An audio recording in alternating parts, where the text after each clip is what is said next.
We are back with you here once again. Guess where we are, kids? Season 2, baby. We made it. This is episode 1 of season 2. Hope you guys have enjoyed the ride thus far. We've very much enjoyed doing the show for you. And it's been a blast. Getting to watch this for the second time through has been great. Unlike these two guys, I'm actually going episode by episode, and I'm forcing myself to stop, which is not the easiest thing because it's a very binge-worthy series. Once you get started with Ted Lasso, man, it is effing nuts. You just want to keep going, but I'm forcing myself to stop. So there you go. But again, we want to thank everybody for tuning in. Thanks very much for subscribing and downloading, whether it's you're checking us out on YouTube, on video. If you are, hi. If you're not, you're just subscribing to the audio version of the pod. Again, hi. Thanks for hanging out. Thanks for checking us out. And thanks for sharing. We always want you to share the show on all your feeds, all your socials. We very much appreciate it. Remember to follow us on all socials at Two Nations Pod. There you go. We've got business out of the way.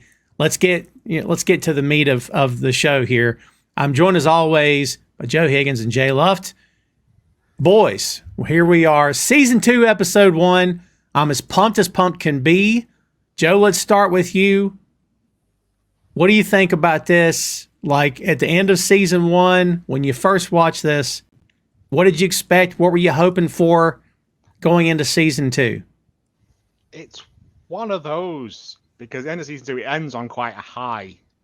We've lost, like Roy's had to retire, but we get a swear out of Ted, right? And it's like they're pumped to like, okay, yeah, well, we're just gonna have to go back up again, and it does give you that thing of how are they going to do that? They were already there, but they've lost Roy and they've lost Jamie at this point now, so they've got no sort of star player, no ace on their team. So how are they going to combat that?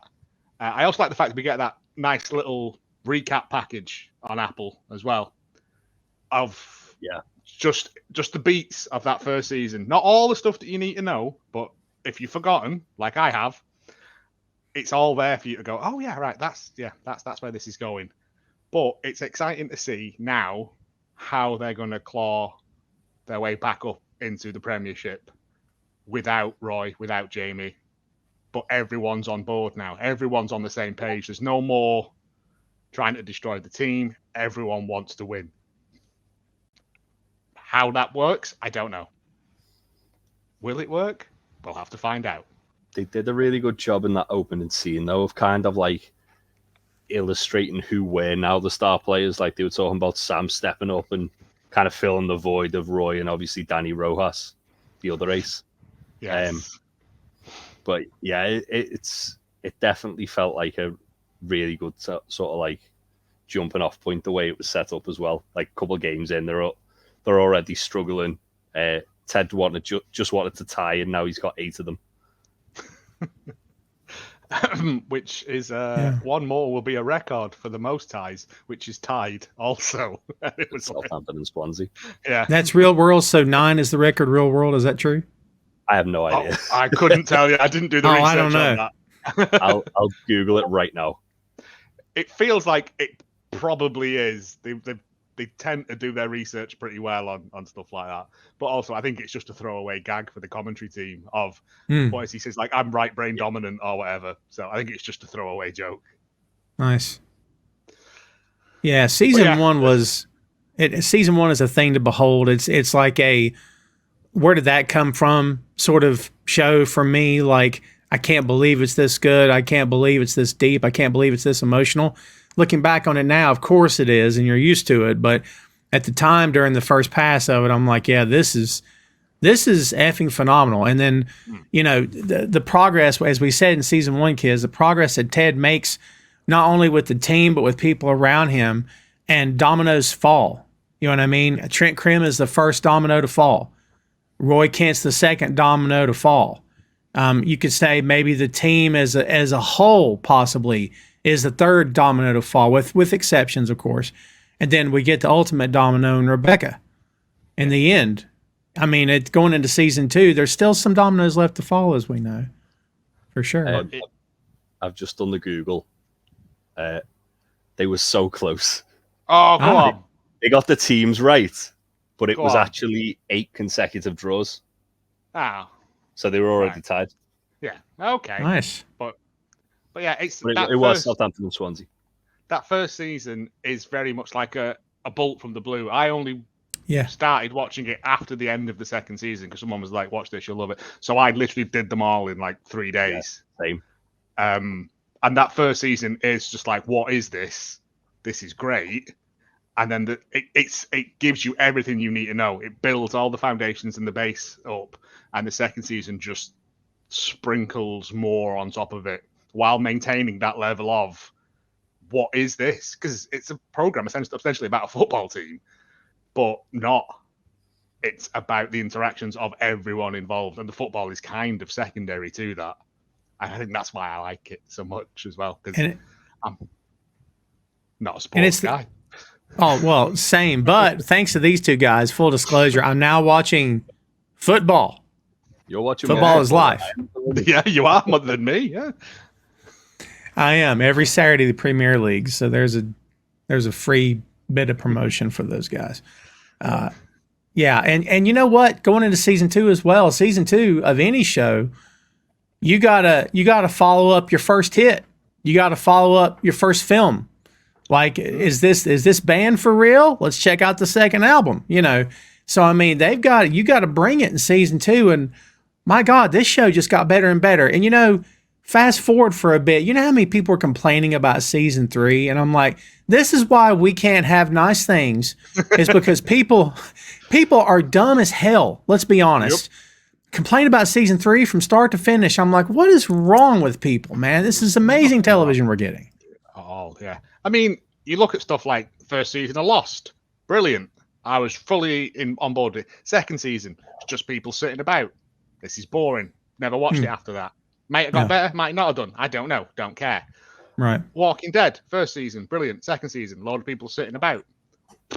Read the books, a lot better. Never went back to it because, it's that thing of the second season is the difficult season because you've used all your A material on the first season. But I think with this, they always said it was going to be that and then done. They had a beginning, middle, and end. They knew where they were going with it. And that's why it works so well, because it's structured. It's not just, oh, shit, we've been recommissioned. Let's have a crazy cousin show up who's also an alien. Like the Flintstones-y sort of. You know what I mean? But it is. Yeah. That's when you're out of ideas, start marrying them off to each other. That's what kills these things. And especially with like American sitcoms. Kazoo, that was it, yeah. Kazoo, with American sitcoms, when they start running out of ideas, they start marrying characters off to each other. Yeah. And that's what kills it, because you've lost 2 characters who then become 1 character. None of that way. There's everyone who's such a strong individual character. Even when they're with someone, they still function as a separate entity. Yeah. For sure. I felt like these first 2 episodes as well did a really good job of starting to establish some of the more like tertiary characters, like specifically Colin and Zorro. Like Zorro. Zorro. You see them a little bit more prominently. Obviously, they were kind of like just sort of on the sideline, so to speak. You see they're starting to get a bit more character development. A few other characters as well. They're just getting not tons, but just enough that it's kind of like, okay, I'm intrigued in what this person's doing. You're getting C and D storylines basically, which is what you need in this, because the first season the team are there, but they're never fully sort of introduced. And in this, they start going, well, you're going to have a storyline, and you're going to have a storyline, and it's all going to weave together beautifully. It's the Dan Harmon school of sitcom writing. The wheel. Yeah. The wheel. Yeah. Being able to know, and we're all pro wrestling guys, so we keep throwing up metaphors, but just like a great booker, being able to know when to go left, when to go right, when to stay the course, when to change, when to pivot. And there's only a few guys in the history of the business, in my opinion, who have gotten to that point and conducted themselves that way and made a living off that and did great business.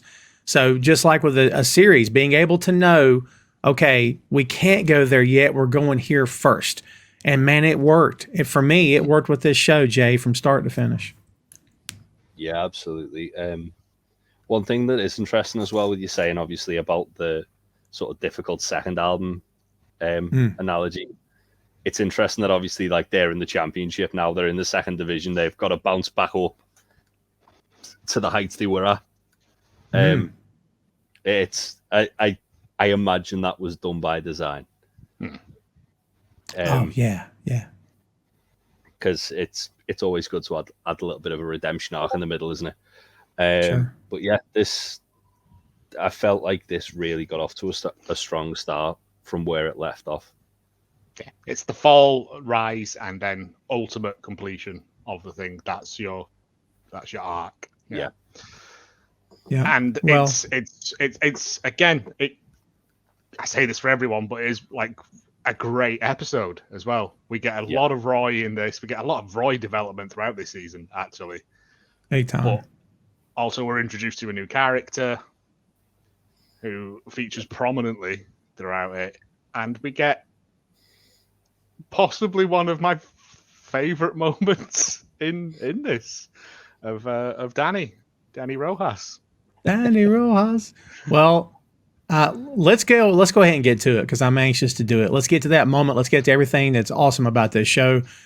Ted Lasso, kids, if you're ready, we're ready. We're going to do this. Ted Lasso, Season 2, Episode 1. The title of this episode is Goodbye, Earl. And when you find out what it means, it's funny and tragic at the same time.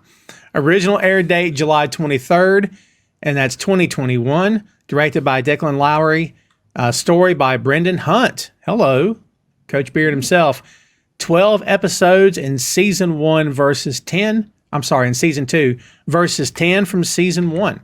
So we're a couple more episodes of goodness and happiness to give to you kids. And honestly, believe me when I tell you, I can't wait to tackle it and hope you guys enjoy. Let's dig in. When last we left the Ted Lasso gang, we saw two main characters, Rebecca Welton and Roy Kent, experience substantial personal growth.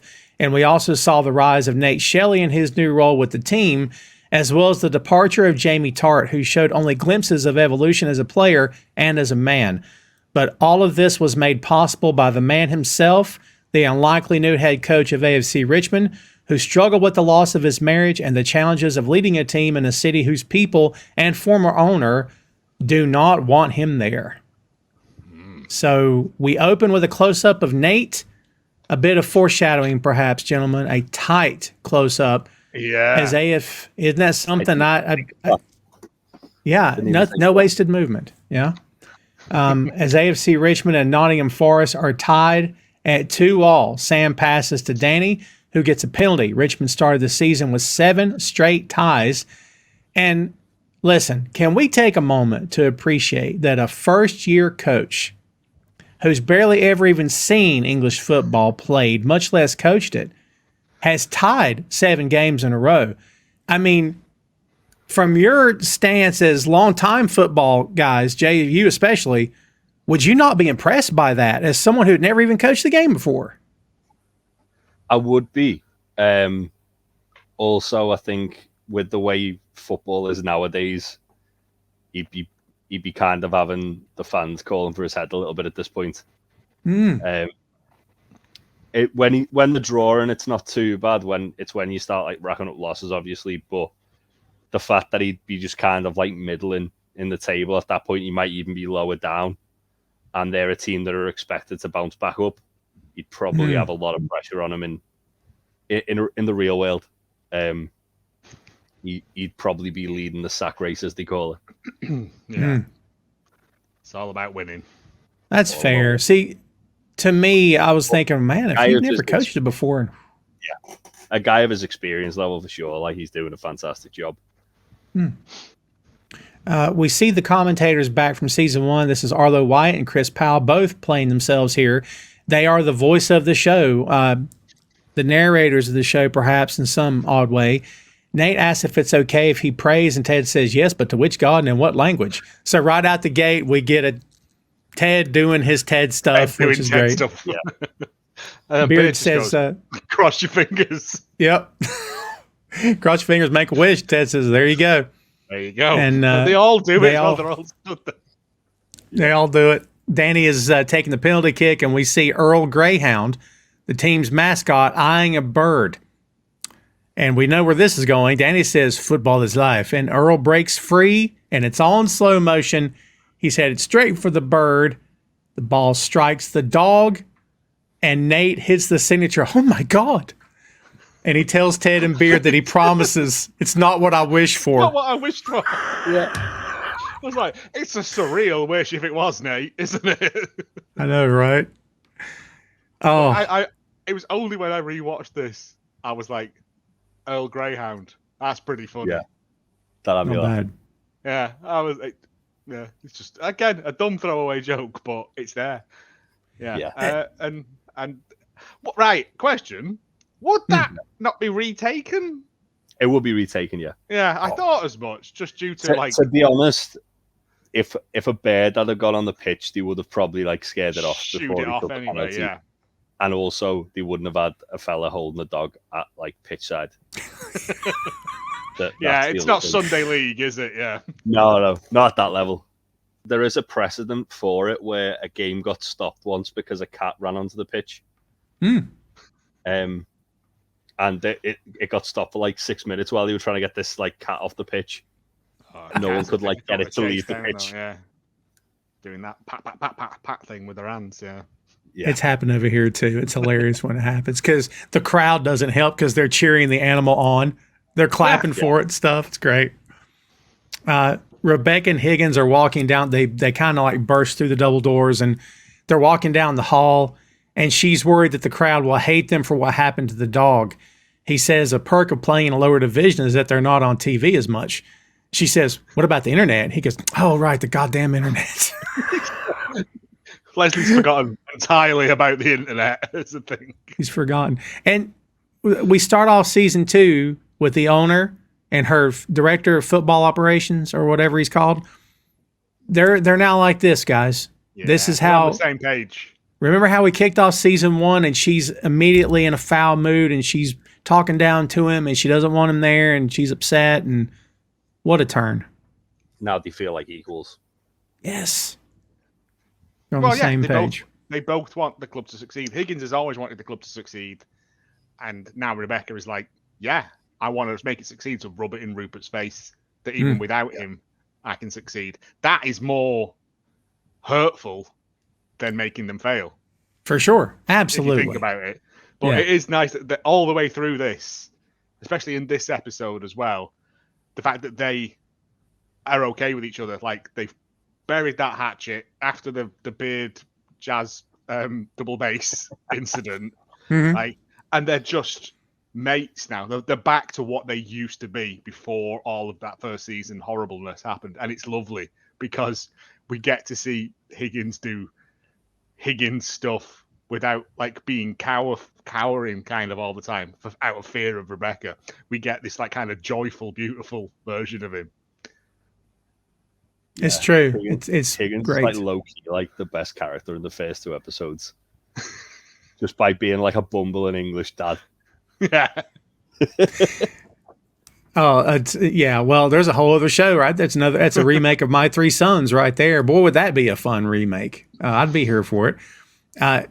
As if on cue, when he talks about the internet, Keely pops up with the phone and says, "Twitter's going bonkers." Rebecca says, "Did we really make Michael Jordan cry?"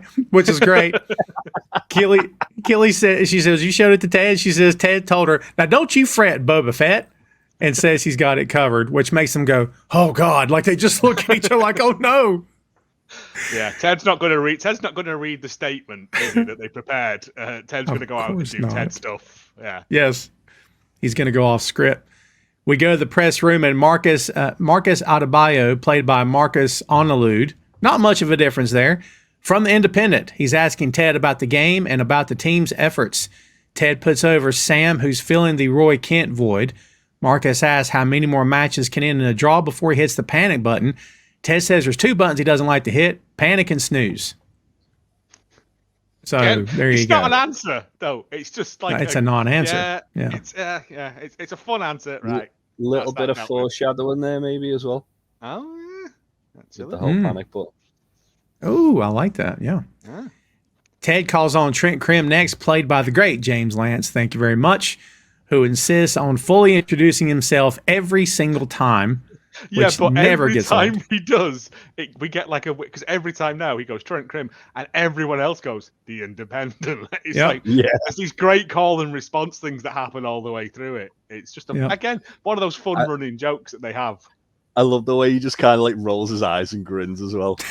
Like he's fully in on the bit, and he's also, okay. Like, I love. He likes Ted, but he also Ted it's weird that the Independent would have two journalists there. I was going to ask about that. I think Trent might just be there as like a friend of Ted's, possibly.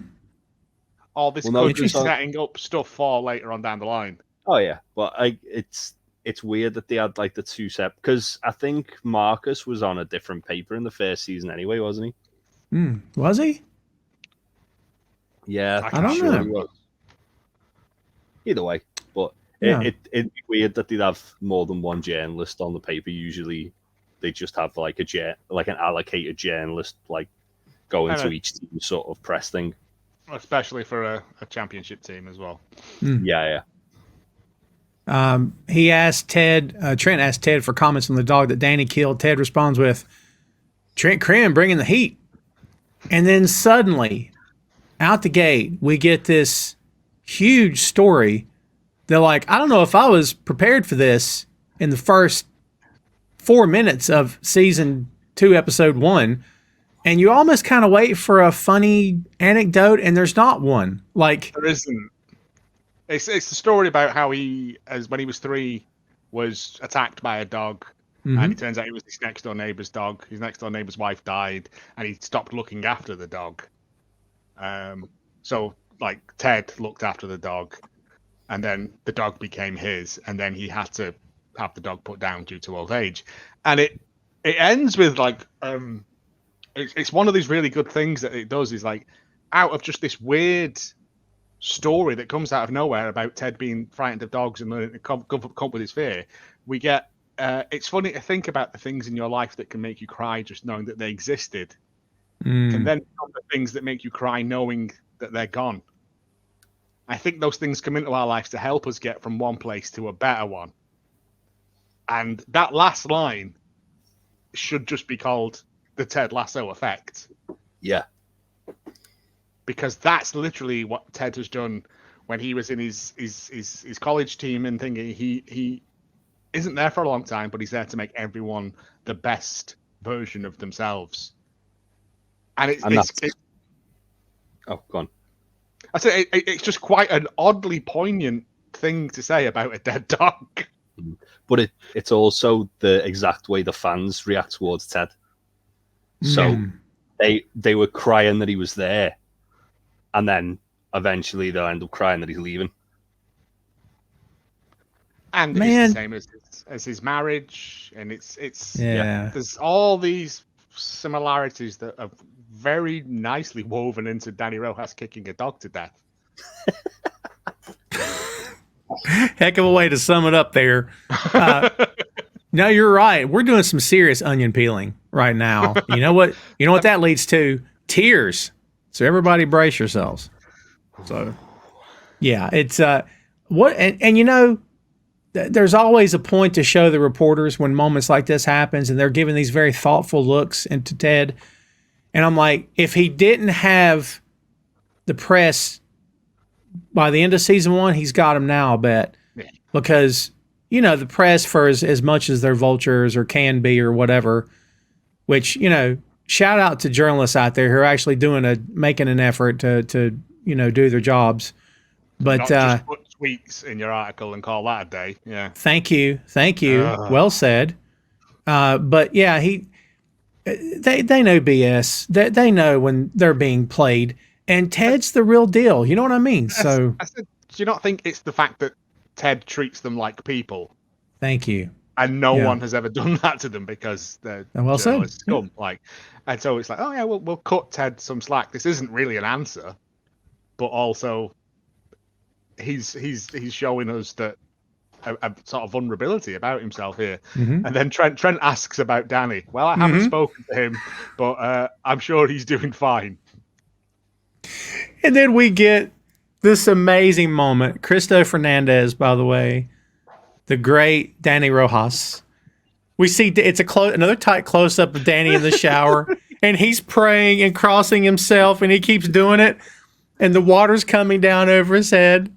And Zorro, and I'm going to butcher his name, played by Mo Judy Lamour. I don't know if that's right or not.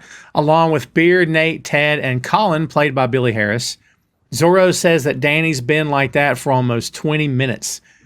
The camera cuts back, and Dani is still in uniform. You kind of assume maybe he was in the shower showering. He wasn't. He was in full uniform. He's just gone straight from the field and stood in the shower, out of his head, just mumbling and crossing himself, like in Praying. the shower. It's one of my favourite, like just cold cuts to a bit. It's just Dani mumbling in the shower about death to himself. I love it. And then, Colin. Then Colin goes, he's going to use all the hot water up. Yeah. I love Beard's reaction to that, where he just says, "I was like, get." Yeah. Ted carefully approaches, asks Dani what he's doing. He's like you'd come up on a snake or something, you know. He doesn't know how to approach him. And Dani says he's washing the death off of him. Ted looks back at Beard and Nate, and he just like that, you know. And he tells Dani, he said, I recommend a little soap. Helps get the eternal rest out of those tough-to-reach places. And I'm thinking, this is a bad time for humor, you know. But Dani says, gracias. Knows, though, isn't it? It's disarming people with just pleasantries. And Dani just goes, okay, coach. Ted reminds him that straight back to just yes. Ted reminds him that football is life. Dani responds with, I know it used to be. And then he goes back to praying. So yeah. It's not that. He goes, he leans his face out of the shower and goes, it used to be. But now football is death. And then just goes back in facing the shower and mutters, and it's just a really delightful scene of a man slowly losing his mind. It's true. That poor dog. Earl didn't stand a chance. Earl was very old. And you're at the net. You're going to kick it hard. Of course you are. But Dani is a really good player. And we've seen before that when he kicks, it's like getting kicked by Kota Ibushi, I imagine. It's going to hurt. That dog didn't stand a chance. No. So Ted comes in the locker room and asks the team to give Dani some space and to just shower at home. Sam, played by Toheeb Chimal, I think, says that some of them prefer to take long baths at home. And several of the team go, yeah. And they're all like... No, he asks for permission if it's okay to have a long bath. God. And Ted goes, that's fine as well. It's one of those moments, and we've talked about this season 1, where something weird will be said or funny or goofy, and several players will go, yeah.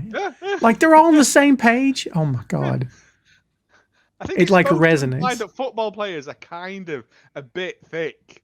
Like, and they're like, he's not saying have a shower. He's just saying go home and clean yourselves up. Like, but again, Sam's like, can I have a hot bath? Yes, you can have a hot bath, Sam. Sure. Okay. And he gets home and his mum says, Ted says, I can have a bath, Mum. It's just such a bizarre, childish question to ask. It's like the peanut butter bit from season 1 where he mentions on the field what he does. And Roy's like, fucking good idea, actually. And they're all like, yeah. You know. There's loads of it. When they're doing the burning in the barrel thing, there's lots of the team just going, yeah. It helps show that they have like this camaraderie now, that they're all on the same page as each other. And like Ted says to them, like, go home, be goldfish, and we'll see you bright and early. Like, and we're introduced to Jan Maas. Yes. This is the first time we see Jan Maas. I think it is. Jan Maas is great. I feel like we see him briefly in the first season, but he doesn't really speak much. Maybe that's what it was. This is like the first like proper like introduction to him as a character. Yeah, because he asks Colin, be a goldfish. What does that? He must be a transfer. because he would have been there for the goldfish conversation, yeah, of wouldn't course, yeah, no, that makes more sense. And Colin says, "Oh, it's even though like we some of us made mistakes, it's forget it and come back next week." And he just goes, "I didn't make mistakes, only you played bad." And everyone's kind of stops and goes, "Oh," and is it Sam or is it Zorro? It's Sam who Sam points out like the Sam who goes, "He's not being rude, he's just Dutch." Yeah. And they all go, "Oh, yeah." Oh. And Jan Moss is like, like, yep, that's how it is. I think the Dutch were notorious for their like direct curtness. The very. I was going to ask you guys. No, the Dutch people I've met have been lovely people. Lovely, but they can be like quite like direct about things, and it can come across as being like extremely rude when it's like, no, it's just the way they are. It's same Germans, isn't it? They can do the same. Yeah. I think it's just like a cultural thing, I guess. If your language is quite literal, then you will be quite a literal people, whereas we're like quite poetically, a lot of metaphors and similes and that. Yeah. Jan played here by David Elsendorn. So there you go. I'm going to like this guy. You can already tell you're going to like this guy. We get more of him in this episode. Ted gets a message from his son who's wearing 7 ties. Nice little. His kid thinks it's funny. Maybe Ted not so much. Ted tells Nate and Beard that the ties stuff are all his fault. It's celestial payback. He was hoping for a tie during the Man City game, and now the Karma Police are making good for showing him what happens when he messes with them. Nate says the team is playing well, just a little unlucky. Did you not get the reference in that to the Karma Police? The Radiohead one. The Radiohead song "Karma Police." The chorus of it is "This is what you get when you mess with us." Well done. It's just one of those things. I thought there must be a reason this it's is what included you the term want. "Karma Police," and this is what you want. Yeah, it's there as well. But so when you see Nate here, it's got to be noted that Nick Muhammad, shout out Nick Muhammad for Nate Shelley's performance. It's fantastic because he is visually, physically different. He's not the same guy. And you imagine what we saw in season 1 and in the months between seasons, things have changed. He's matured or something, but he looks not like a different actor, but it's a completely different look. He's like sort of you know holding what I mean? himself different. It's not on the same thing. But have you seen that bit of footage from when Christopher Reeve transforms from Clark Kent to Superman, and he just sort of unhunches himself? And he's kind of done not to the same level, but he is just holding himself. That he's kind of like got an air of confidence around him for the first time, even though he is still quite. Like around Ted and Beard especially, he's still quite, have I said the right thing? But as we see, like coming up in a minute, he's become something of a bit of a bastard. A douche, yeah. Yeah. He's a douche. We gotta insert the NFL line here when Ted says that back home, if a team is playing poorly, we don't call them unlucky. What do we call them, Coach? Beard says New York Jets. It's a really good line. I like as well when Nate starts kind of like showing his shift in attitude. Like Beard and Ted initially notice it, and they kind of just like go, "Oh, we'll let him figure it out on his own." Yeah. But then, I think later on, oh, go on. No, I think is it not when they're saying, "Well, how do we deal with Dani?" And and Nate's answer is, "We'll show him the size of the check he gets paid to play football," and that's when they look at each other and go, "That's not how we do stuff." Like there's a look between the two of them. Yeah, that's coming. And then there's other stuff as well, like later on where Nate will just have like that'll snap into like being an arsehole. Yeah. And you can just see Beard notice it immediately and be like, "This is gonna become a problem." Yeah, because Will comes in. By the way, Will, the character Will, his last name is Kitman. So perfect. Really? Yeah. Wow, that's nominative determinism, isn't it? Yeah. I know, right? And by the way, you just won the pony for that word. That was a great phrase, turn of words. I love that. Say it again. What is it? Nominative determinism. It's when Nominative determinism. your name is what you end up being, not the other way round. Like if you grew up making barrels and your surname was Cooper, then that makes sense. But if you were called Fletcher and later on in life you decided to become an arrow maker, then that's how that works. And if his name is Kitman and he ends up becoming a Kitman, then that's nominative determinism. I love it. Don't say you don't learn stuff here, folks.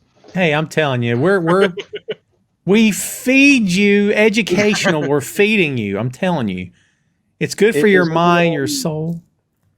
I've just thought, isn't it when Will asks if you can leave early that Nate? Because it's his mum's birthday. Yeah, and Nate's like, "Oh, are you going to leave before all the players?" And then Ted's like, "Yeah, of course you can.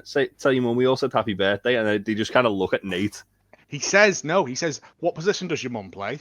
Yeah, that's it. Hey, it's his mum's birthday. Like, there's nothing going on. It's not a match day, is it? You just pick up the slack tomorrow. The thing is that it's Nate's becoming a monster of Ted and Beard's creation because they've given that positive reinforcement, especially when he roasted the team.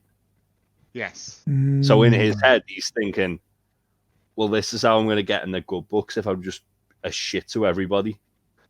But that's the thing that really hurts me with Nate's thing as well, though, is like he was bottom of the pecking order for we don't know how long before Ted got there, right? So he's seen what it's like to have someone treat you like garbage, and he's fine with doing that to someone else, though, because it makes him feel better, makes him feel like a big man.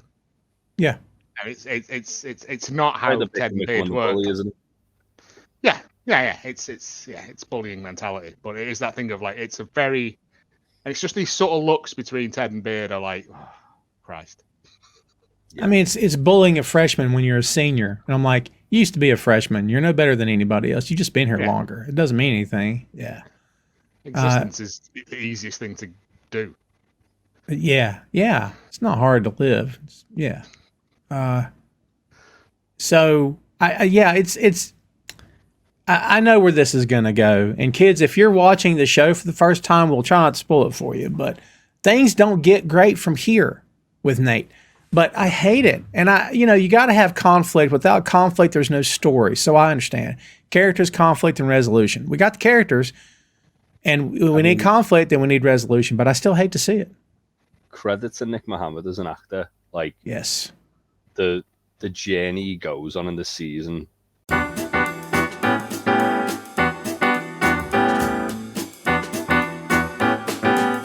It's the old discussion of how much of your behavior is your responsibility and how much of it is predicated on what you endured to get to the point you are now in this life. You know what I mean? Like, you can't discount what was done to you and what you were raised in and what you saw growing up.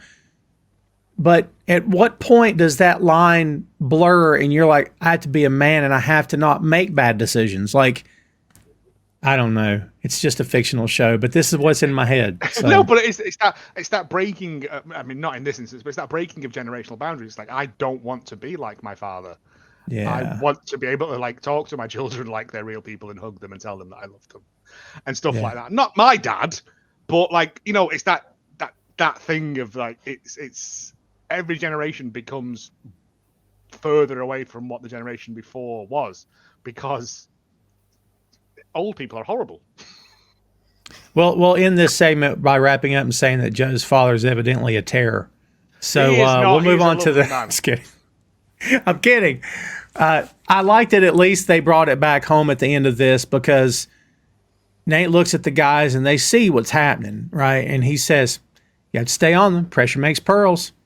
And then he realizes he screwed up, and Ted says, "No, you didn't mess it up. You were just." Beard cuts him off and says, "Unlucky." And Ted's like, "Yes!" So it ties back to the unlucky part.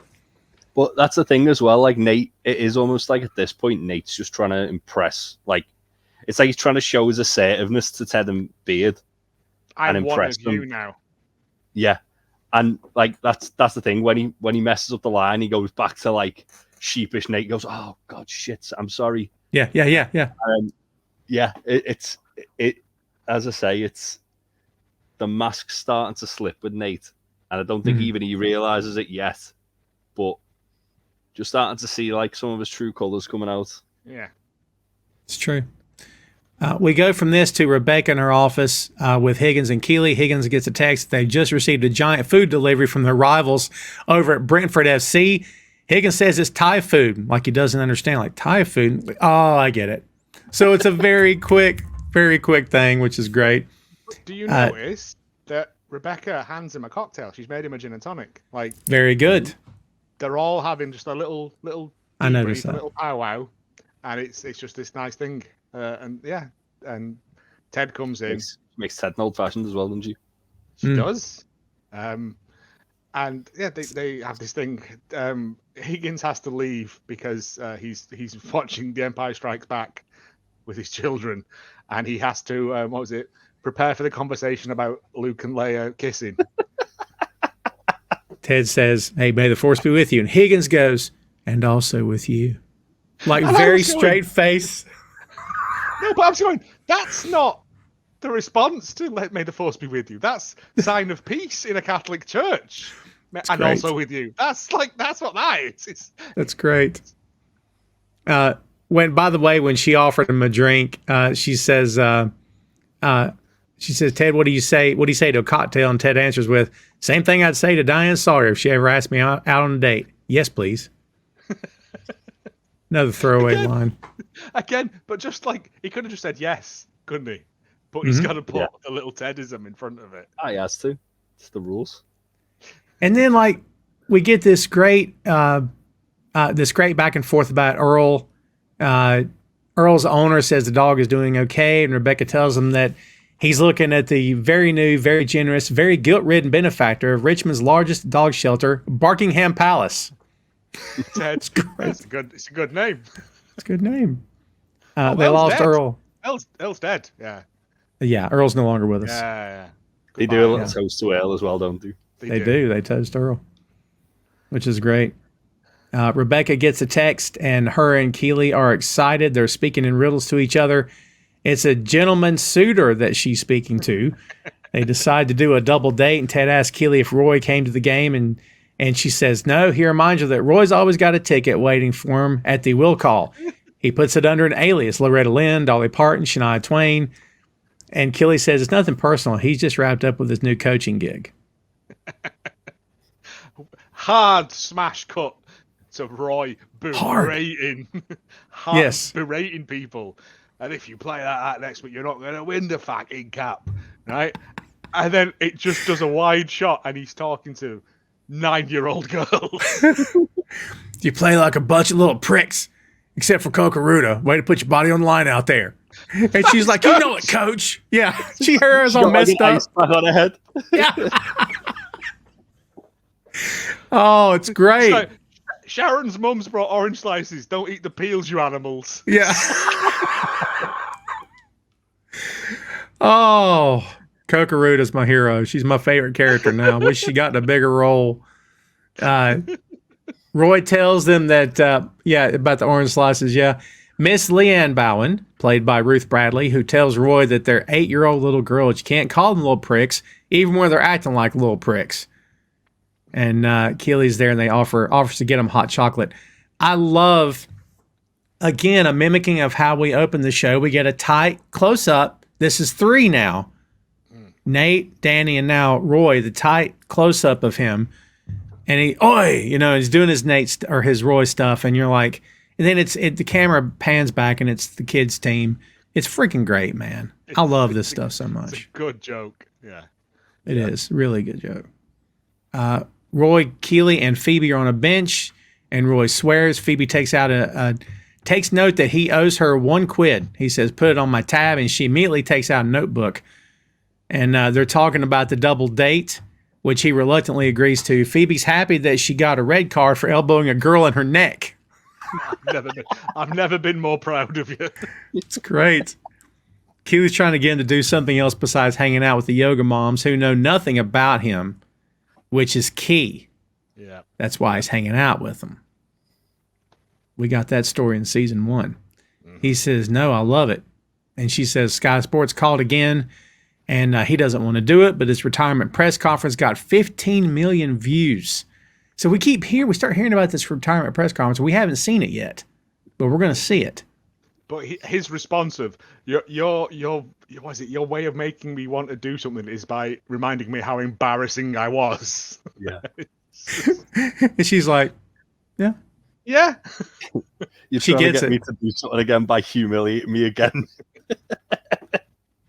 And he says, I don't want to be a fucking football pundit, sound a fucking telly in a dumb fucking suit like a know-it-all twat. It's a shit job for shit people. I'd rather shit out my own mouth, on my own fucking mouth, than do that fucking shit.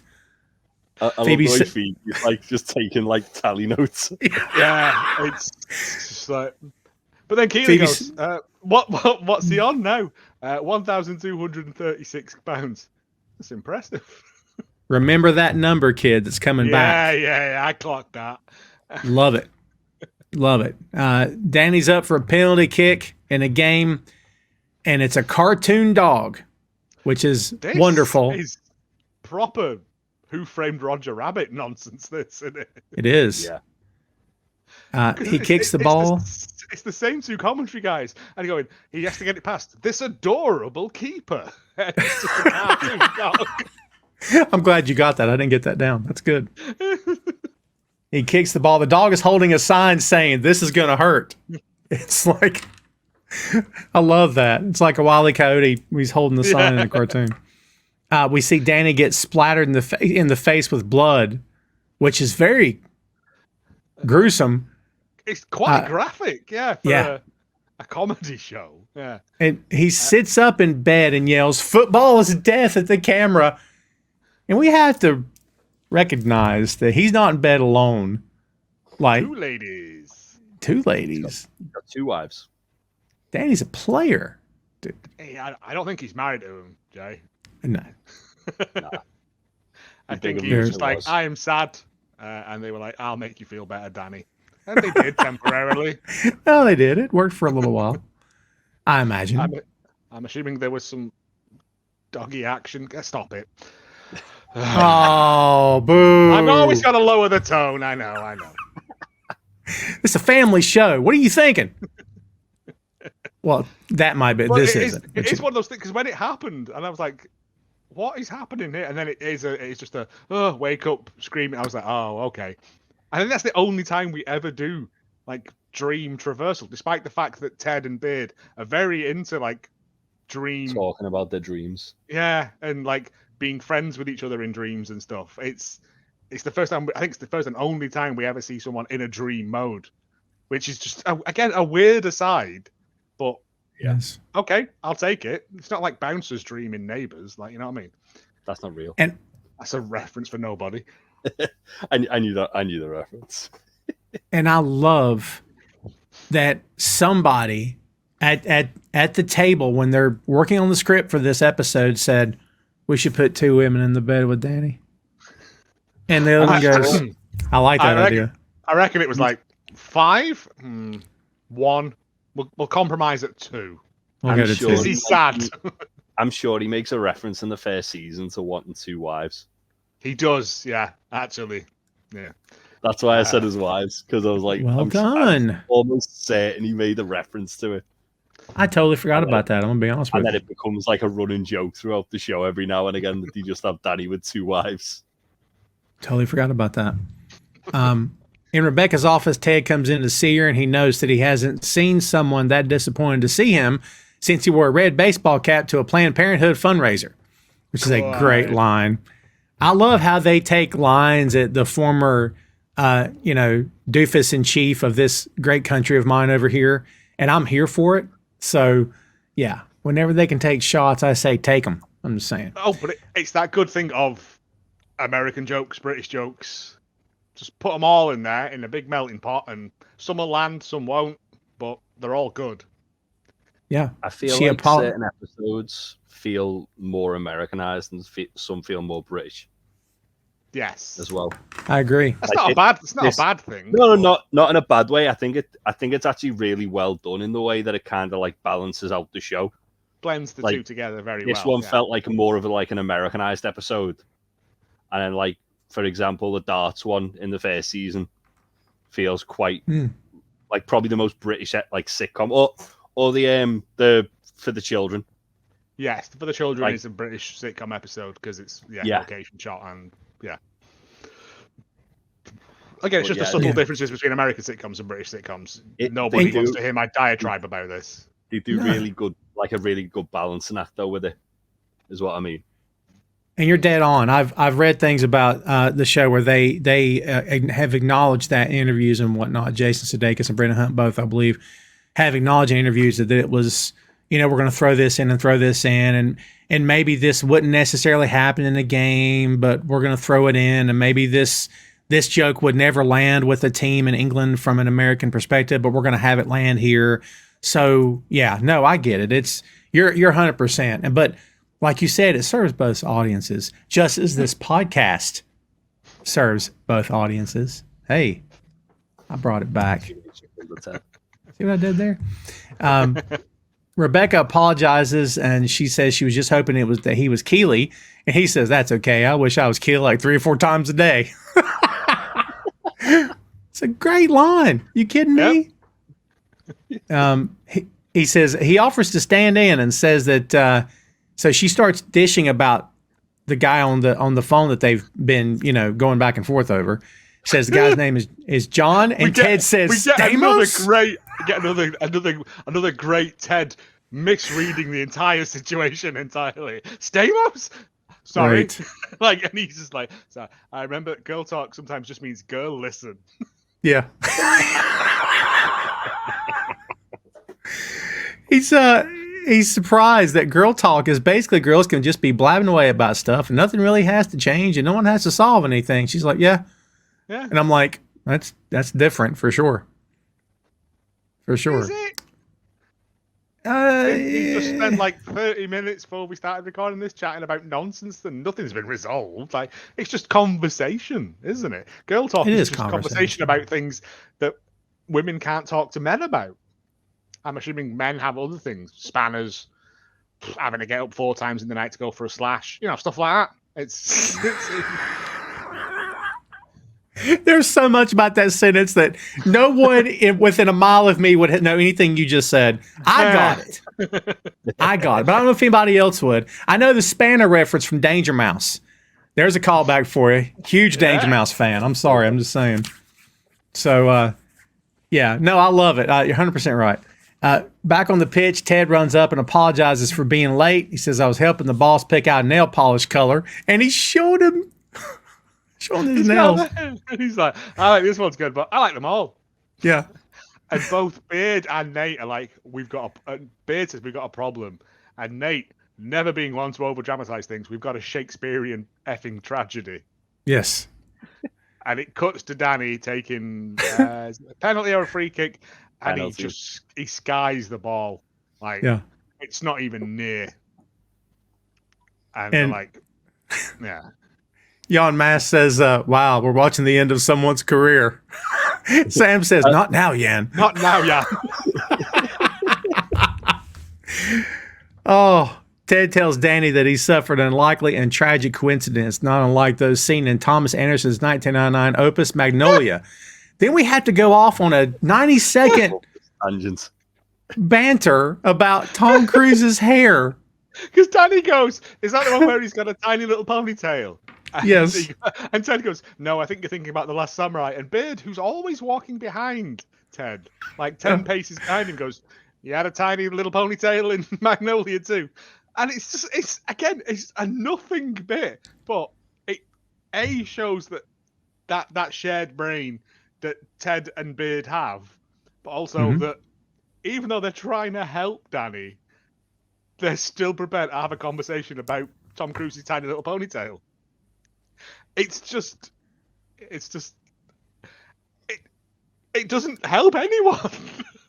And the only person this wreaks havoc on is the guy who takes insanely elaborate notes on the episodes. Okay? Because I'm like, Ted Ponytail, what? And I'm like, yeah. So that's always fun. Ted wants Dani to have fun and kick some corners. He tells the guys to line up for Midnight Poutine, which is a callback to season 1 for their trick plays. What was it they called the trick plays in season 1? Set pieces. Set piece. Yeah. And it's a callback to actually episode 10 of season 1. Last episode. There you go. Dani lines up, kicks the ball straight into Ted. And again, Dani Rojas is the Kota Ibushi of football here on this show. So, you know, this ball had to hurt. I mean, the ball, hard enough to kill a dog. Okay. So, we understand this is not going to help Dani psychologically. Back in the office, Ted is hurting and doesn't know what to do about Dani. Here's the line, Jay. Nate says he needs some motivation. They could just short him his goddamn paycheck. And at that point, let me ask you guys this. At that point, is it time to go, Nate, can we take a break and talk? Is there something on your mind? I think they're distracted at this point because they're that concerned about Dani. They kind of, like, because Ted sort of says something like, well, it'd be my own fault to take an umbrella to a brainstorm if I ignored you there. Yeah, he kind of says, "Oh, I'll take it on board," but that's not how we do stuff. There's also when he thinks, I'm more stumped than Paul Bunyan's local forest, which I thought was a fun joke as well. But they eventually decide to agree on. Well, is Higgins there at this point? Higgins brings Diamond Dogs are together. Yeah, and Higgins brings up a sports psychologist, which is very much a thing that happens not just in football, pretty much every sport.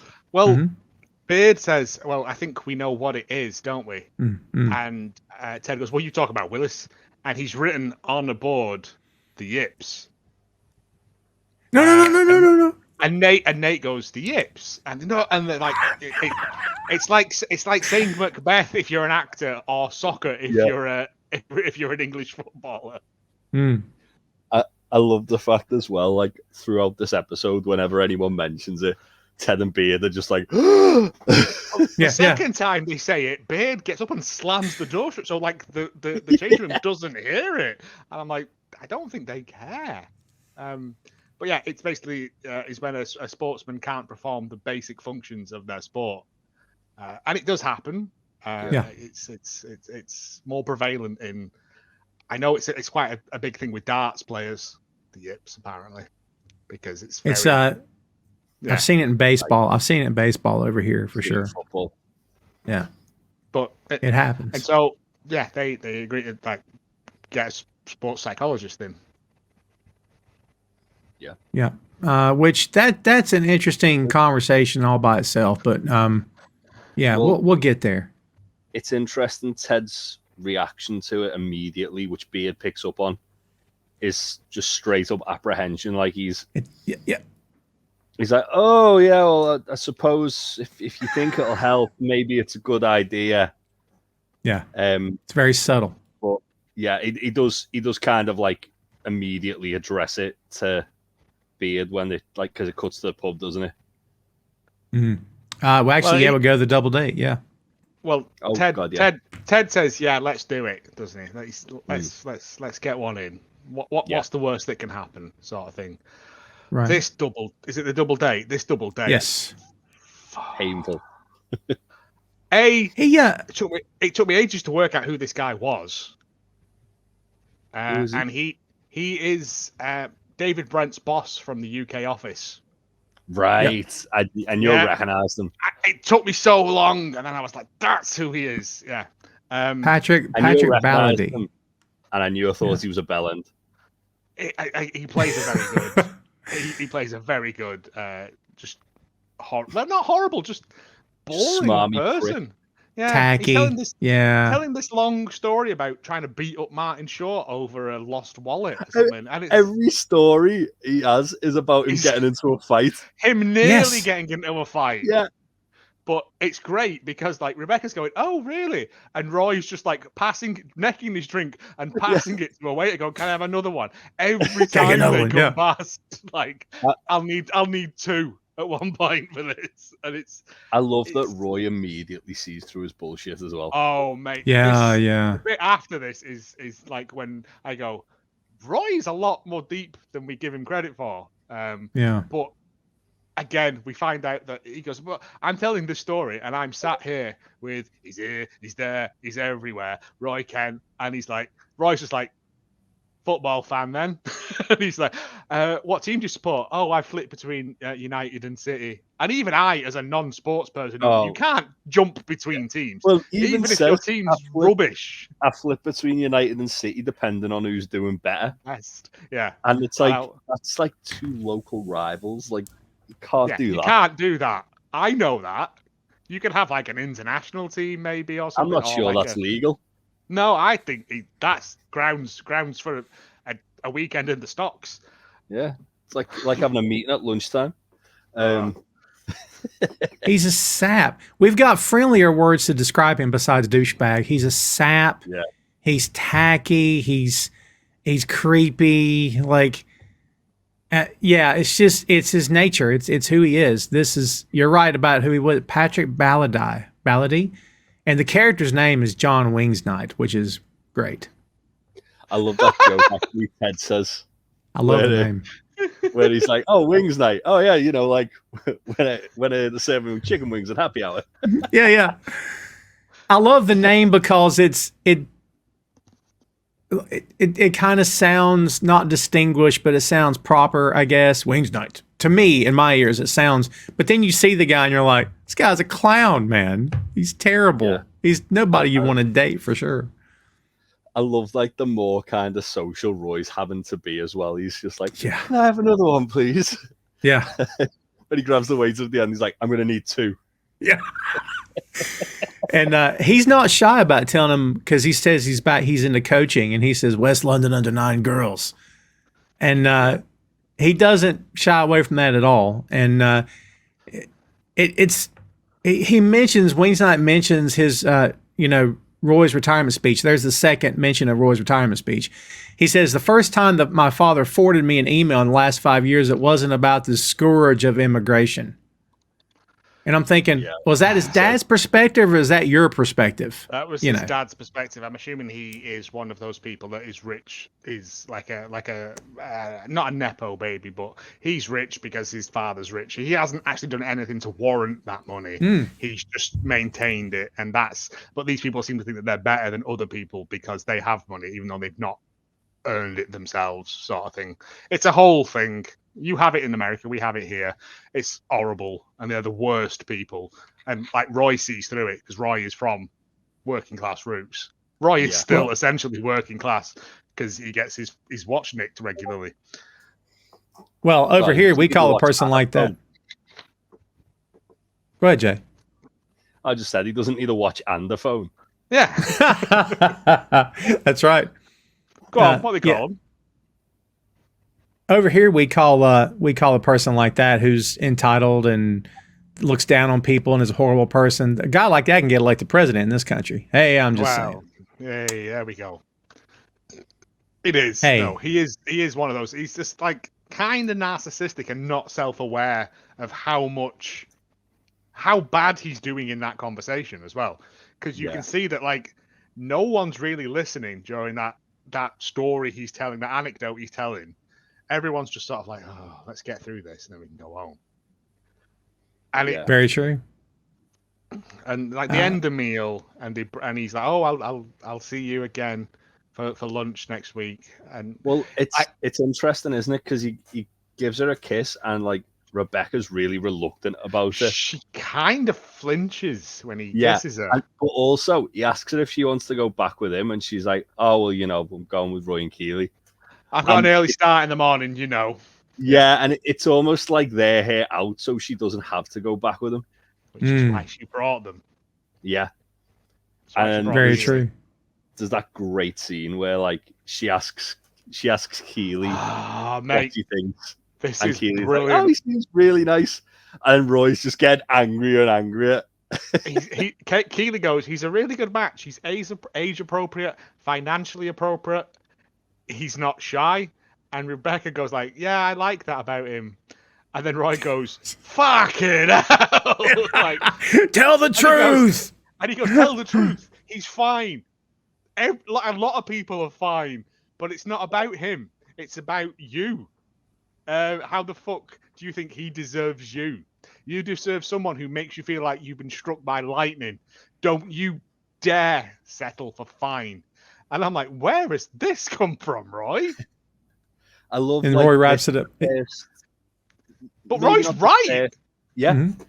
Yeah, maybe not the first time, but it's definitely one of the first times. I think there is like a little exchange between Roy and Rebecca throughout season 1, and you can see like they've got like this kind of relationship where he's just brutally honest with her. They respect each other because of their brutal honesty. Yeah, and she's the same with him as well. But yeah, it's very.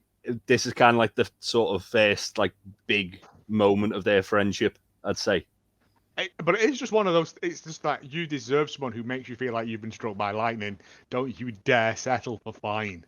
And I'm like, is this how Roy feels about Keely? Is this his subtle way of telling her that he loves her, but also saying to Rebecca, like, this guy's a plonker. This guy's a like A grade top level whammer. Like, you don't need him in your life. You can do better than this. Don't settle for this. You might have to search harder and longer, but this ain't you. I could tell you weren't having fun, like listening to his bullshit stories. Like, and plus, Roy wraps it up with, "Not that it's any of my business," and he kind of looks away. Great, it's great. He almost feels the need to say, "Hey, no offense, you know." I've just pulled the entire evening apart, but also, it's nothing to do with me, though, if you choose to. Boy, if somebody squared up with you like that and delivered that to you, if that doesn't put you on top of the world, nothing effing will. I mean, that had to have made, her emotion went from here to here in a split second. Like, that's how highly he not only wants me to think of myself, but maybe it's how highly he thinks of her to a degree as well. You know, I think that it's how high he thinks of her. She deserves the best because of who she is and what she's done and what she's gone through. I think we said last season that we don't know who knew about Rebecca trying to sabotage the team, but Roy's not a duck egg. Like, he would have figured it out. He found that he got that card off the photographer. He would have seen that photograph. He would have realized where it came from. Like, he knows that what's happened and what's gone on. And I think that's what it is. He's you can do better. You deserve to do better. Don't settle for this. And it's just like a real. I don't know. Maybe it's the yoga mums. I was thinking that maybe the yoga mums have made them sort of like feel like that. But also the other thing is, Roy was like so good at motivating like his teammates when he was footballing, and he's got that like kind of that sort of like empty spot in his life where he's not motivating anybody. So when he's able to kind of like just like let that explode and like sort of impart that on Rebecca, it's like his way of kind of like letting off a bit of steam as well. Yeah. It's good though. I really like this scene. She looks genuinely shocked, and then like, you are right though. I mean, I was going to say again, it shows like the respect between Roy and Rebecca. Yeah, that's what I was going to say. And plus, she's getting emotional support now. It's amazing. Like, put down your revenge scheme and understand there are people here who could emotionally help you. And now that she's let all that stuff go, there are people who were here to build her up. And Roy Kent, of all people, is one of them, which is crazy. Has friends. She has friends. We did skip past... Oh, for the first... Yeah, well said. For the first time ever. We did skip past the bit in the Crown and Anchor because that happened before this. We see May, played by Annette Badland, who mentions that Earl and his owner used to come in all the time until he started going to the bathroom all over the place, and she's talking about Nigel, not the dog. It's a good switch. It's really good. Ted says, "Hey, Coach, can I get real for a second? Forget my meal a second." Beard says, "Put down your beer and tell your buddy how you feel a second." And this is a bit of Hamilton from the song called Right Hand Man, when George Washington sings, "Can I be real for a second, for just a millisecond?" So yeah. Ted says, I'm all for whatever it takes to help Dani get back to being 100, but this whole idea of bringing someone in from the outside to help us get him there, I don't know. It just kind of puts a little knot in my belly. I'm not sure why. And Beard says, sounds like it might be your favorite Jim Blossom song. Follow You Down? No. Hey, Jealousy. No, Hey, Jealousy is their first song. My favorite song of theirs is Follow You Down. You don't know that story? And then, of course, we got to go to another story, which is nice.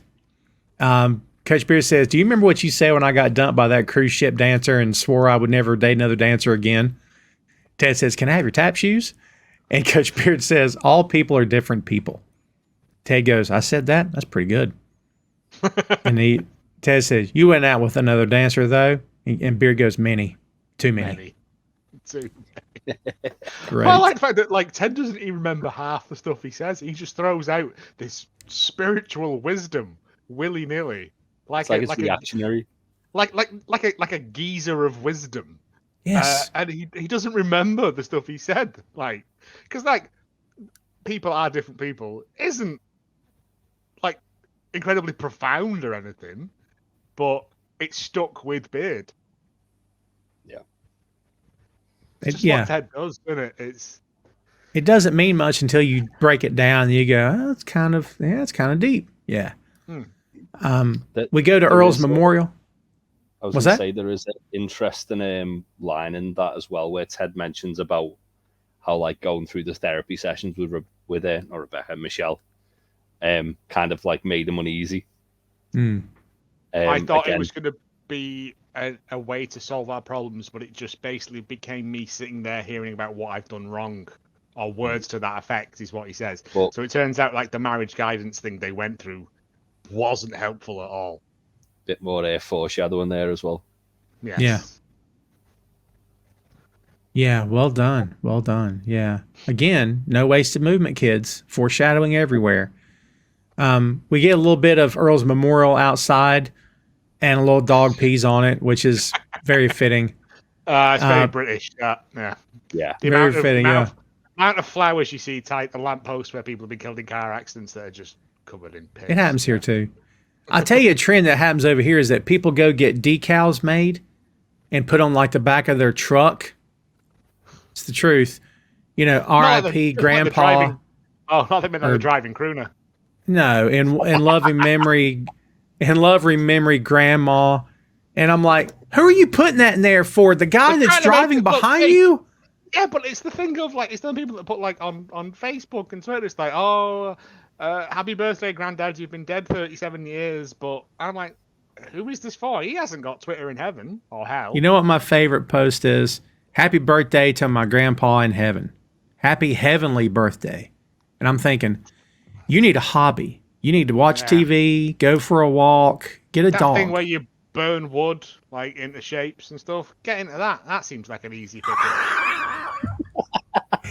That's very obscure, but I'm here for it. Just do something. I watch a lot of late night shopping, so there's always people. Well, there you go. Yeah, it seems to be making really fancy birthday cards for people. It seems to be the thing that is very popular at the moment. And I'm like, I open it, I go, cheers. There's no money in it. Goes on the side. Thanks for the card. Yeah. Put some cash in it next time. Yeah. By the way, do we all have the go-to move? Do y'all have the go-to move of right when you hold a card, you have positioned your thumb inside, expecting to grab cash with the thumb? You don't know you're doing it, but you just do it out of instinct. I do it all the time. I mean, I'd take Pizza Hut vouchers at this point, but that's true. Hey. Back in Ted's office, the guys are swatting around a ball of paper. Higgens walks in with Dr. Sharon Fieldstone, debut, played by Sarah Niles. This, I'm telling you, I don't know if you guys know the show Good Times. This character looks like Esther Roll, who played Florida Evans in Good Times. I'm telling you, to the hair, to everything. And the first time I saw her, I said, she looks like Florida Evans from Good Times. I only know that from a cutaway gag in Family Guy. Yeah. She looks a lot like her, actually. Ted gets up and does a nice to meet you dance, which is he's really going to it as well. This nice to meet you dance. Well, Beard's going in the corner as well. And Nate's into it. He's bopping his head. And everyone's happy. And she ignores the entire thing. Like, I think she asked him, what is this? But she says that's two weird things that have happened since I've come into the room.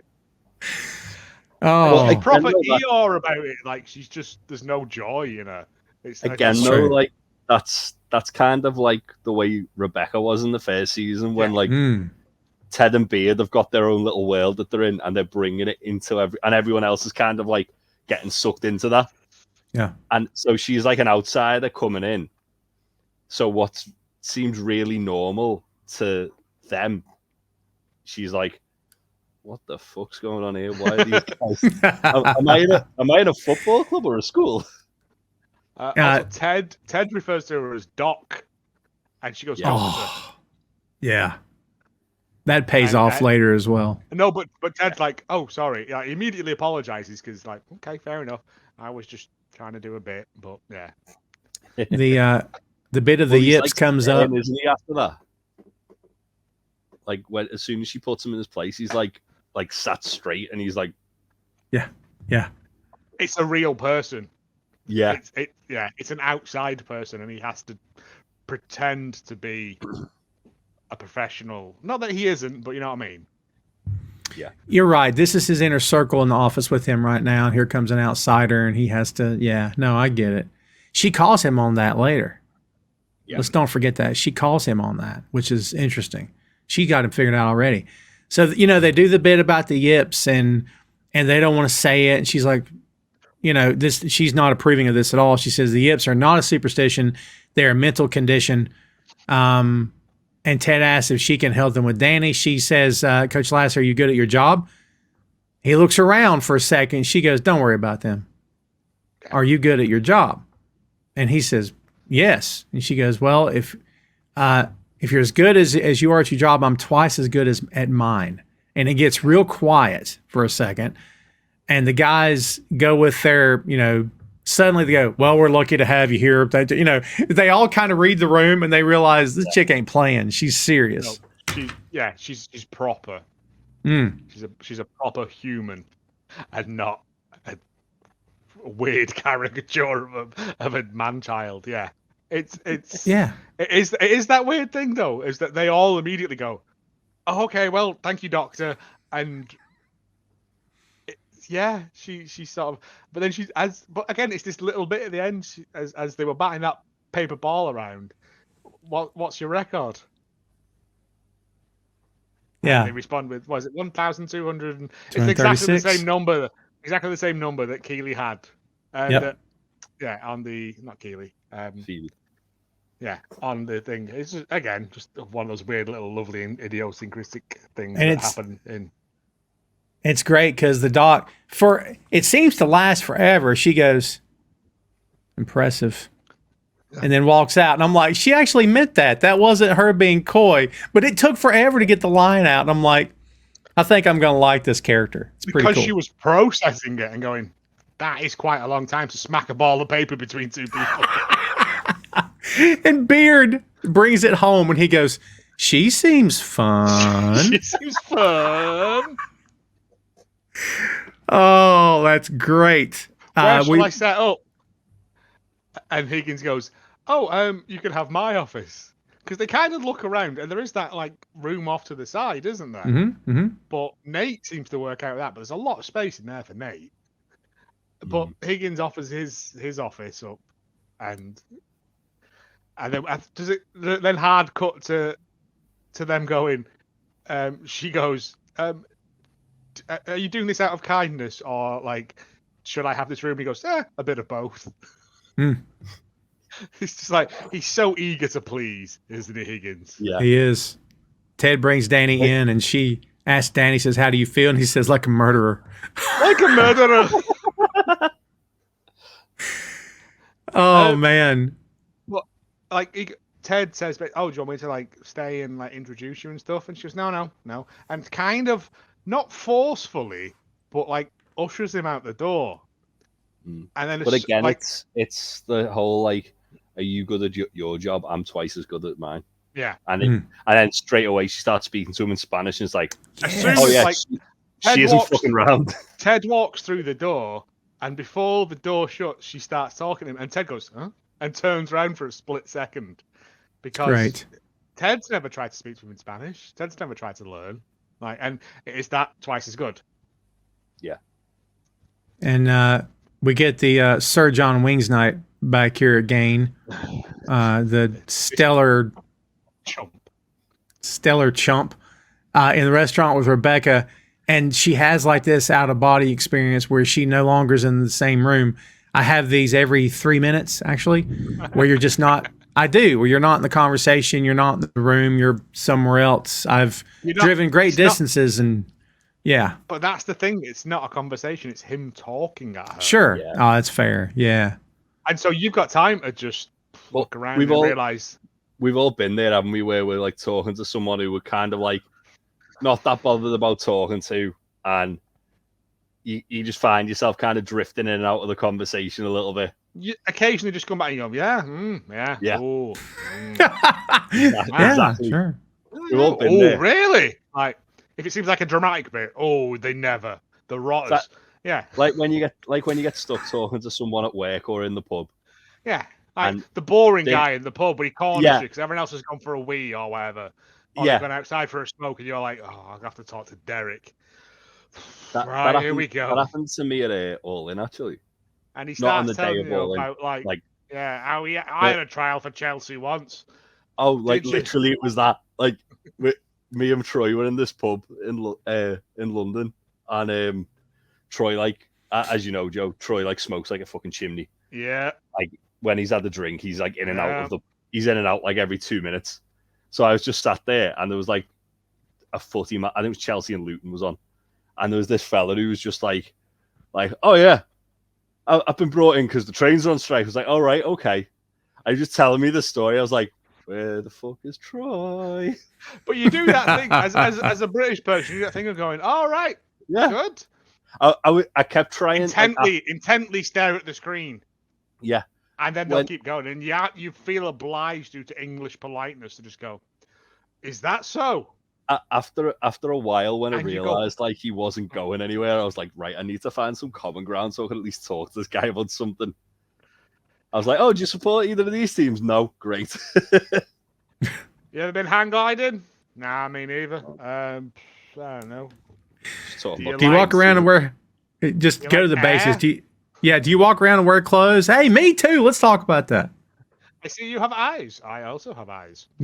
Yeah, it is, but I don't know whether it probably is a very similar thing in America, but it is an oddly peculiar thing that you they'll do it, and you'll be giving massive fuck off and leave me alone vibes, and they don't see it because they're just like, I want someone to talk to. I'm a lonely person, and I'm like, that's fine, but have something interesting to talk about, and they won't have anything interesting to talk about. They'll talk about themselves. Yeah, I don't know you, old man. Great. Did you kill Hitler and Bigfoot? Right. No, you didn't. So it's not going to get any more exciting than that, is it? I worked in the button factory. How many buttons do you think I had? When I went down the mines. 8 buttons, yeah. There's a line from South. There's a line from South. It's punk rockers.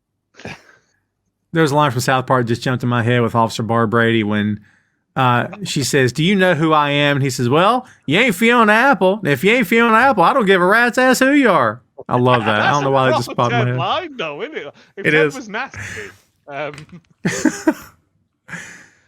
Oh, man. Yeah. Back to the show. Yeah. Thanks for, back from the break. Yeah. She, what's funny is she sees a woman at the bar by herself. She sees a couple who were not looking at each other. They're just looking at their phones. Then she sees another couple who were into each other. And she gets that moment of, I guess she's hearing Flo in her head because Flo once said intimacy because she brings it out to this guy. She interrupts him and says, a friend of mine once said intimacy was all about leaving yourself open to being attacked. Yeah. And he's suddenly like, doesn't know how to process that. And she says, you have to be brave, and she said, I need to be brave enough to let someone in who's wonderful enough to love me without fear of being hurt and without fear of being safe. And he's like, Are you breaking up with me? So he automatically catches on. And then she's like, she realizes it and she apologizes and says, I'll get this. I'll pay for this. And he goes, fair enough, and says, cheers. And to his credit, he could have been a douche and he was not. So that was kind of cool that he didn't take the low road. Astute thing he's done in the 2 scenes we've seen him in. Thank you. Yeah, he could have been a douche. This is like, feels kind of like the final step of like Rebecca's healing process. Like the last thing that she kind of had to do was sort of realize her own self-worth. That's it. She needs to learn to respect herself. And she's realized that by not just settling for the first guy who's like showing her a bit of interest. And obviously, as Roy said, like, you need someone that makes you feel like this, not just some guy who's fine. Don't settle for fine. Yeah. It is one of those things, and like, I'm assuming that he gets this a lot. Wings night, he gets a lot of women going, "Yeah, I'm gonna leave," and I imagine he gets stuck with a lot of bills because he's boring as hell, isn't he? Like, mate, he's not asked her about anything. He's just telling his dumb stories. Like, I don't care. Like, it's like when people, I've got mates of mine who will tell me about their work constantly. Like, the first thing, this happened at work the other day, and I'm like, oh, all right, great, something interesting. And it's not. It's just like, what happened? And I'm like, that's not a story. That's just like a photographic memory of what happened that day. Like, nothing interesting ever happens to me at work, right? If I tell you about my work, something fun has happened. I've had a funny name to write to or something like that. Right? Yeah, that's literally it. Yeah, but otherwise, I don't care. It's your job. You go there to earn money so I can go and drink with you in the pub, or we can go and do other stuff. Like, work is the what is happening in my front room? It's again, there's a lot of girlish giggling going on, and I'm kind of scared. But you better get in there and check that out, because something could be drill a little hole in the door. I'll have a peek. You'll go in. Full porkies on it. You'll go in. It'll just be like when Ted walks into Keely and Rebecca, and they're just like, shh. Yeah, you just get don't want to tell you. You'll have to walk out again. Yeah, another pop culture reference popped in my head: Planes, Trains, and Automobiles. When Steve Martin's telling him, here's an idea. Next time you want to tell a story, have a point. It makes it much more interesting for the listener. Yeah. Yes. Yeah. Yeah. Instead of being like a chatty Cathy doll, except no one's pulling the string. You're pulling the string yourself. So you're just constantly doing this. Yeah. And there's no more farts in the head of the chatty Cathy dolls either. Oh my. Oh, I thought you'd have got that one, Jay, but fine. No, I got it. Farts in the head. But you've got to be over 18 pounds to never mind. It's fine. Don't worry about it. Don't worry about it. Don't worry about it.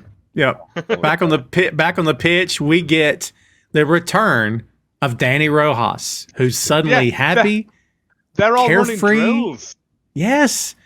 He's singing. He comes out. Hello to my beautiful coaches. He comes out. Dani Rojas. He comes out like he did the first time we saw him. And Ted's like, what? And okay, coach, football is life, but it is also death. And he's like, yes. Dr. Sharon helped me. And he asks permission if he can go and train. It's great. So, like, it shows that they all respect Ted as well. Like, to ask his permission for stuff. And it's just, and he's off. Hey, Dan. And he's doing Dani Rojas stuff then, isn't he? Like, he's back on top form. He is. Better, and Ted, I would say. Ted turns around. Ted turns around to wave. Yeah. Yeah. And she just ignores him. And he goes, she didn't see me. And Beard's like, nope. She saw you. But I love when, like, Dani goes, like, steps up to take the corner and they all cross their fingers again. Yeah. And what's great is that she keeps moving in the stands. Every time he's like, I swear, I think she's moving every time. And she kept moving. Oh, my God. That is so good. She did legit kept moving closer to him. Again, I don't know whether it's a callback to or, but like when Beard was having a fight with Ted and he moved down the opposite end of the field in that one shot, just very quickly. It's just daft stuff, but Yeah. that's like the comedy part of this incredibly touching, coming of age drama that is Ted Lasso. Ted Lasso at his best is a Looney Tunes character. Like, Yep. in the best possible way, entertaining. Ted Lasso is Bugs Bunny, except that Bugs isn't trying to hurt anybody. He doesn't want to, shoot Yosemite Sam. He doesn't want his villains to get their comeuppance the hard way. Like, he's just, it's great. Ted is Bugs Bunny filled full of the inside of fortune cookies. Yeah. That's a very good I'll take analogy. that. Yeah. I'll take that. He doesn't even remember the stuff he said. He just spouts out this etheric wisdom to the universe, and it sticks with people. Well, Ted goes to thank the doc, and Beard says, "The least you can do," and he delivers it very matter of factly. In other words, like, he doesn't want to tell Ted, "You got to get over this no therapy business because this is going to help. This is going to be good for the team." But he's literally seen what it can do. Right, but without saying all that, he says it with this line. So he basically has told him, "Least you can do." And what's funny is Colin comes out of the office and he's like, "She's very good," Yeah. which is great. And is Higgins still sat on his little table at the side Yes. of his fight as well? And he goes, "Oh, I'll just go in and speak." And hang on, no. Zorro. Who is it? Zorro, Zorro. is next in, yeah. Thierry Zorro. And like he's jumping the queue, like, and he goes in and she starts speaking to him in French. French, which is awesome. Yeah. Again, it's just twice as good as you. Yep. And the last scene of this episode, Keely calls Roy, apologizing for trying to get him to do something he doesn't want to do. She offers to get him some wine from Waitrose, which I assume is upscale. Yes? It's a very, yeah. very, very posh supermarket. Yeah. Ah. Yeah. He says, "Who am I talking to? The fucking queen?" Yeah. Yeah. Which is probably the adequate response. Yeah. Waitrose is like above Marks and Spencer's in my eyes. Yeah. I bought a sandwich from Waitrose once and I felt like a class traitor, but I was starving. But it's was in he turns it Scotland, down. so it balances out. No, he's like, she says like, "Oh, are you with your yoga mums? All right, I'll leave you to it." Yeah, they gather in front of the TV watching a reality show called Lust Conquers All. The women are heckling the show. Jamie is on the show. He's dumb as ever. He says I'm the island's top scorer sexually, which is ridiculous. Because the last before him does like quite a good pun. It's like, she's a beautician. You can't get rid of me. I'm the one that makes your lips stick. Like, that's quite like a pun, isn't it? Like, you know what I mean?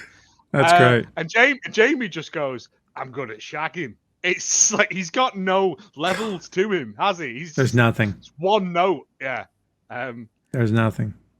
And Roy asks Rose to top him off. Roy goes, "Come on, Judith, top me off." Like, it's great. But then they're all like, "Oh, I love Jamie," and he just sits there seething, drinking his rosé wine. I love though that call back to Alien in the episode. He's like, "Can I have another one, please?" That's good. Yeah, that's good. That's the last scene of this episode. Guess what, kids? Episode 1 of season 2 is in the can. So what's our biggest takeaways here, Joe, from this episode? What do we come away from this episode knowing, or the knowledge that you have, or what you're feeling going out of this episode heading into number 2? We've seen Nate's mask start to, I wouldn't say slip, but I'd say like fracture. Just because I don't think he knew that this was the kind of person that he was. We start to see the beginning of that. We start to see Ted's sort of big emotional arc with dealing with therapy in terms of his panic attacks and all that stuff from the first season. and we also get like Rebecca's journey of self-worth.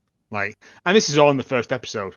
This, like, literally, if it was any other sitcom, this would be like, this is what happened in the previous season, just in one episode, sort of thing. Like, they'd just rehash it all. Do you remember last season when this happened? And then they'd show a clip of that or something.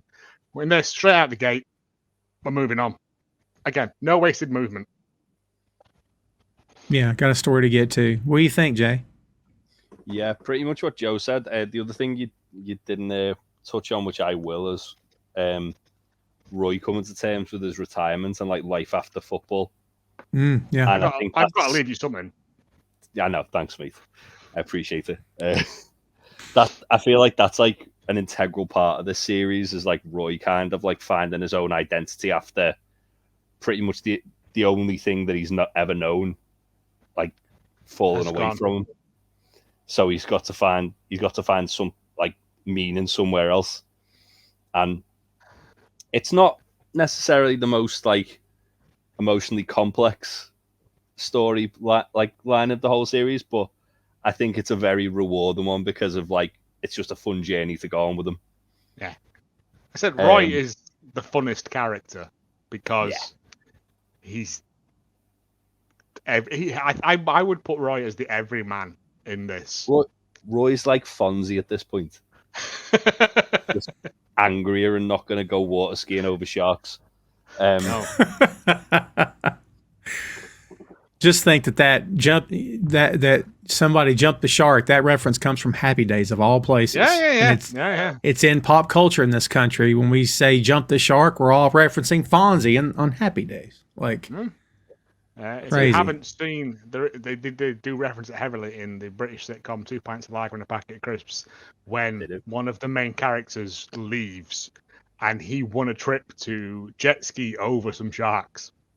Like, literally, they don't hide it subtly. I mean, 2 Pints of Lager was never very subtle anyway, but it is just a fun little thing of going, they know where it's coming from. Yeah. Step down the road from me, that show. The first couple of seasons of that are tremendous. Would recommend. They're showing them on BBC Three. Runcorn. Yeah, set in Runcorn, which is on a bus route from my house.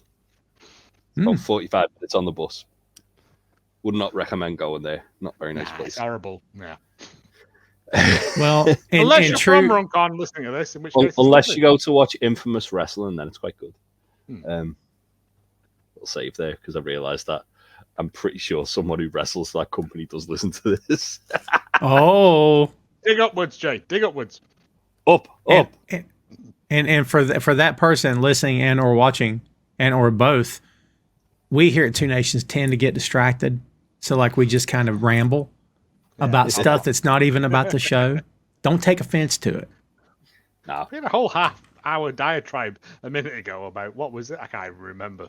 It was getting stuck talking to people in pubs. Yeah, in pubs. That's what it was. See, I'd already forgot. It's the universal truth, though. Yeah, it's already forgot. It is. If you've never had that happen to you, you're the person that does that to people. Oh. Yeah. Wow. Oy. Maybe it doesn't happen to you much, then you're sometimes the person that does that to people. And then it's karma when you get stuck with that person. That's right. Call the karma police. I'm telling you, they'll come get you. They're not happy.